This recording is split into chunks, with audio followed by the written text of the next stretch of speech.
तो hello dear student, क्या हाल है? जबरदस्त शानदार होंगे। तो आइए स्टार्ट करते हैं लिक्विड सोल्यूशन का नेक्स्ट लेक्चर। इस लेक्चर में हम पढ़ेंगे different cases of osmotic pressure and उस पर डिपेंड बहुत इंपॉर्टेंट क्वेश्चन। क्लियर है ना? तो आइए फटाफट स्टार्ट करते हैं। आपको याद होगा कि पाई ऑब्जर्व के लिए, यानी कि ऑस्मोटिक प्रेशर पाई ऑब्जर्व के लिए हम लोगों ने पढ़ा था एक बहुत ही शानदार formula, n observe upon V into R T. मैंने बोला था कि चूंकि ये कई सारे बुकों में जो फॉर्मूला है इस फॉर्म में दिया रहता है पाई ऑब्जर्व के बारे में, लेकिन क्वेश्चन जब आएगा तो वो थ्योरेटिकल डाटा आपको अवेलेबल रहेगा। तो क्वेश्चन को सॉल्व करने के लिए इस ऑब्जर्व को थ्योरेटिकल में चेंज करना पड़ेगा, ठीक है ना? जो बहुत आसान है, उस पर फोकस करते हैं। कैसे? जैसे मान लीजिए कि एन ऑब्जर्व, क्लियर है, अपॉन एन थ्योरेटिकल इक्वल में क्या होता है? आई। ये सारी बातों पे हम ऑलरेडी चर्चा कर चुके हैं। तो एन ऑब्जर्व बराबर क्या आ जाएगा? आई इंटू एन थ्योरेटिकल। क्लियर है ना? तो यहाँ से हम क्या रखेंगे? पाई की वैल्यू, पाई इक्वल में क्या आ जाएगा? एन ऑब्जर्व को हम चेंज कर रहे हैं, किस में आ जाएगा? N theoretical into I into R T upon क्या आ गया? भी। तो एक बहुत ही मोस्ट इंपॉर्टेंट फॉर्मूला आ गया जिसको यूज़ करके ऑस्मोटिक प्रेशर कैलकुलेटिंग के लिए हम क्वेश्चन को बहुत आसानी तरीके से सॉल्व कर सकते हैं, ठीक है? अब हम यहाँ पे आर के बारे में चर्चा कर लेते हैं। अगर आर की वैल्यू आप 8.314 जूल केल्विन और मोल में लेते हैं तो जो आपका वॉल्यूम आएगा ना वो भी SI यूनिट में चेंज हो जाएगा और एक किस में आ जाएगा भाई? मीटर क्यूब में। और आपका जो प्रेशर आएगा ना वो प्रेशर किस में आएगा? न्यूटन पर मीटर स्क्वायर में या पास्कल में, ठीक है? और जैसे ही आप क्या करेंगे, अगर आर की वैल्यू अगर आप रखेंगे 0.0821, ठीक है, लीटर एटमॉस्फेयर मोल केल्विन में, तो यहाँ पे जो आपका प्रेशर आएगा वो किस में आ जाएगा? ATM में आ जाएगा, ठीक है ना? आई बात समझ में? तो आर की वैल्यू रखेंगे तो आप प्रेशर न्यूटन मीटर पर स्क्वायर में या लीटर ATM या ATM में कैसे आएगा, इन बातों पे हम फोकस कर लेंगे, ठीक है? तो इस चीज़ को यूज़ करते हुए हम आगे बढ़ते हैं, क्वेश्चन को लेते हैं। हम उसमें आई कैलकुलेट करना ऑलरेडी मैंने आपको बता दिया है। तो जैसे ये क्वेश्चन है कि 6 gram urea dissolve in 5 litre solution, ठीक है, at 27 degree Celsius, at 27 degree Celsius. तो find osmotic pressure. Osmotic pressure क्या होगा? तो ऑस्मोटिक प्रेशर के लिए आप क्या करेंगे? पाई के लिए आप वही फॉर्मूला रखेंगे, एन थ्योरेटिकल, क्लियर है, into I into R into T upon क्या? वॉल्यूम। अब एन थ्योरेटिकल मतलब क्या? आपको थ्योरेटिकल मोल निकालनी है। तो यूरिया का मोल क्या आएगा बताइए? मोल ऑफ यूरिया, यानी कि थ्योरेटिकल कितना आएगा? ये 6 अपॉन यूरिया का मोलर मास 60 होता है, 0.1। क्लियर है ना? और यूरिया नॉन इलेक्ट्रोलाइट है तो यूरिया के लिए आई की वैल्यू क्या आ गई? 1 आ गई। तो यहाँ से पाई की वैल्यू बहुत ईजी तरीके से आप सॉल्व कर सकते हैं। कैसे?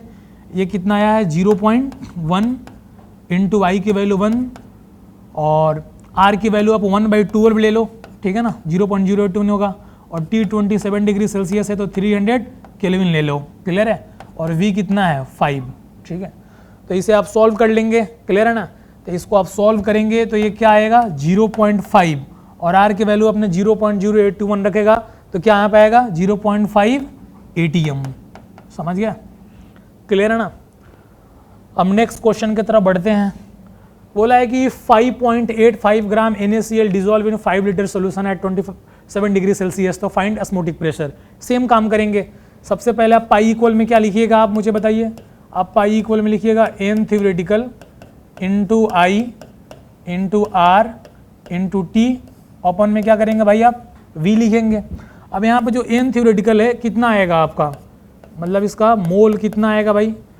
तो 5.85 डिवाइड बाई NaCl का मोलर मास 58.5 कितना आ गया? 0.1।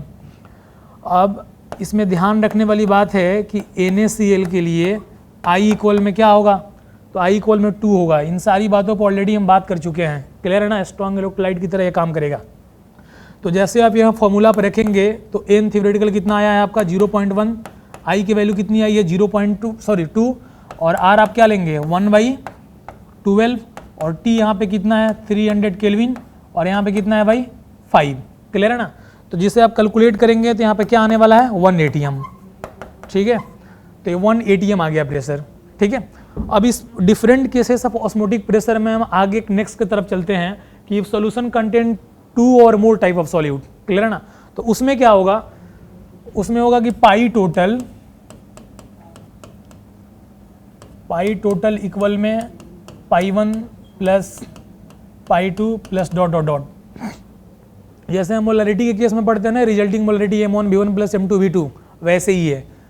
तो आप एक बात बताओ, यहाँ पे पाई टोटल को क्या लिखो, पाई 1 को क्या लिखोगे N1 I1, ठीक है, RT बाई V, और यहाँ पे क्या लोगे N2 R2 I2 by V।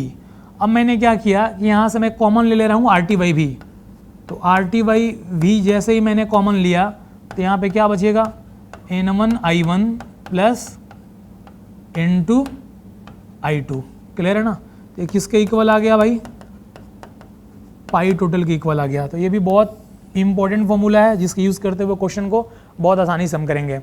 यहाँ पे RT बाई V मैंने TT को इक्वल ही माना है और V भी क्या है मैंने सेमी मान लिया है, तो इसलिए RT बाई V किया। बहुत सारे केस में मान लो T1 T2 और V1 V2 डिफरेंट भी हो सकते हैं, ठीक है ना। तो यहाँ पे पाई टोटल में क्या आ गया RT by V N1 I1 plus N2 I2, ठीक है। अब इस फॉर्मूला को यूज़ करते हुए इस पर क्वेश्चन करते हैं ताकि आपका कॉन्सेप्ट क्लियर हो जाए। अब इसमें बोला है कि 6 gram urea and 5.85 gram NaCl dissolve in 5 litre solution at 27 degree Celsius, find total osmotic pressure.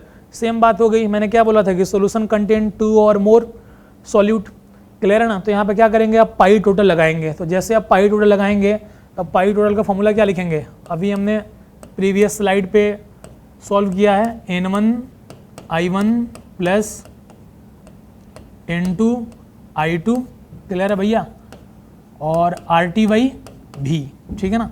N1 क्या आएगा, N1 मतलब यूरिया का मोल, अभी हम लोगों ने निकाला है 0.1, तो यहाँ पे क्या लिखेंगे 0.1, और यूरिया के लिए I की वैल्यू क्या आएगी 1।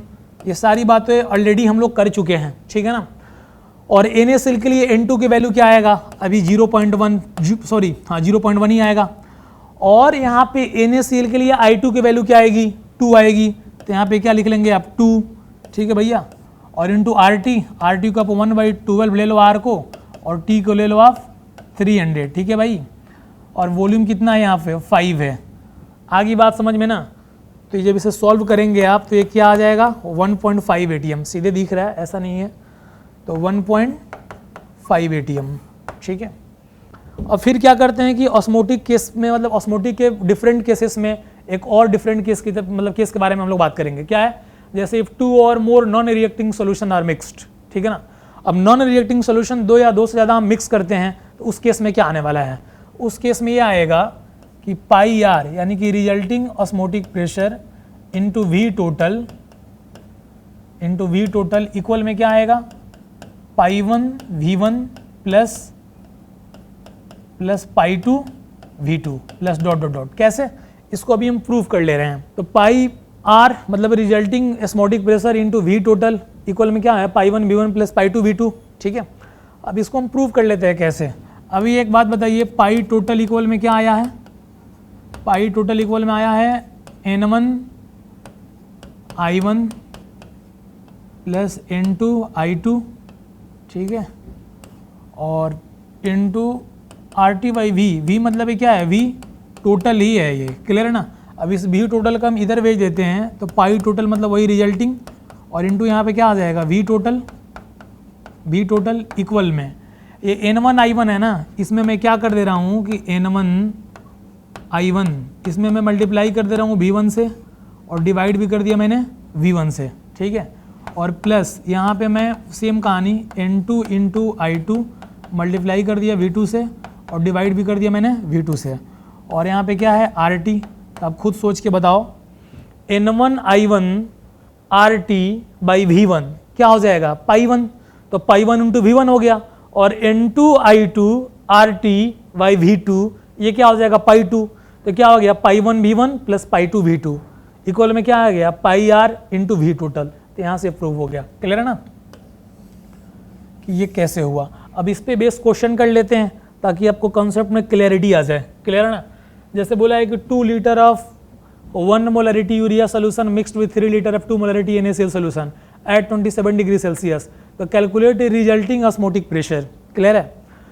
तो वही फॉर्मूला लगाना है। क्या फॉर्मूला आपको लगाना है कि pi total into V total equal में क्या N1I1 प्लस N2I2 इंटू क्या RT। तो यहाँ पे आपको रिजल्टिंग टोटल बताना है, तो आप डायरेक्ट यहाँ पे पाई R इक्वल में आप क्या लिख लेंगे, आप लिख लेंगे N1I1 प्लस N2I2, ठीक है, इंटू में RT by V total.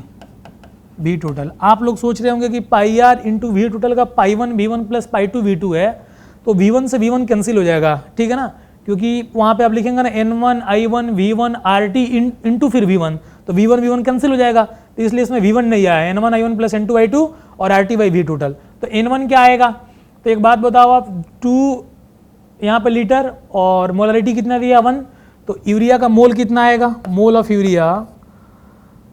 Urea आया 2 इंटू 1 और I के लिए कितना आ गया वैल्यू यूरिया का 1, ठीक है ना। तो यहाँ से N1I1 की वैल्यू क्या आ गई, यहाँ से N1I1 की वैल्यू आ गई 2 इंटू 1। क्लियर है ना। अब हम बात कर लेते हैं किसका, NaCl का। तो NaCl के लिए मोल क्या आएगा, NaCl के लिए मोलरिटी इंटू वॉल्यूम, तो आप क्या करेंगे 3 इंटू 2, ठीक है भाई, और I की वैल्यू ये I1 है, और यहाँ से I2 की वैल्यू क्या आएगी NaCl के लिए 2, तो यहाँ से N2, इसको N2 मान लेते हैं, तो यहाँ से बताओ N2 इंटू I2 की वैल्यू क्या आएगी 6 इंटू 2, कितना आ गया 12।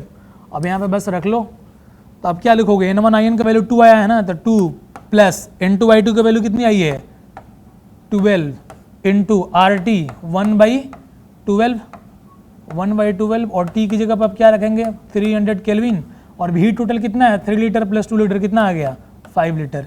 इसको आप सॉल्व कर लें, क्या आंसर आ जाएगा, पाई आर की टोटल वैल्यू आ जाएगा। क्लियर है ना। अब ऑस्मोटिक के केस में फिर डिफरेंट केसेस पे हम बात करते हैं, तो एक और केस हमने ले लिया है कि if 2 or more reacting solution are mixed, ठीक है ना।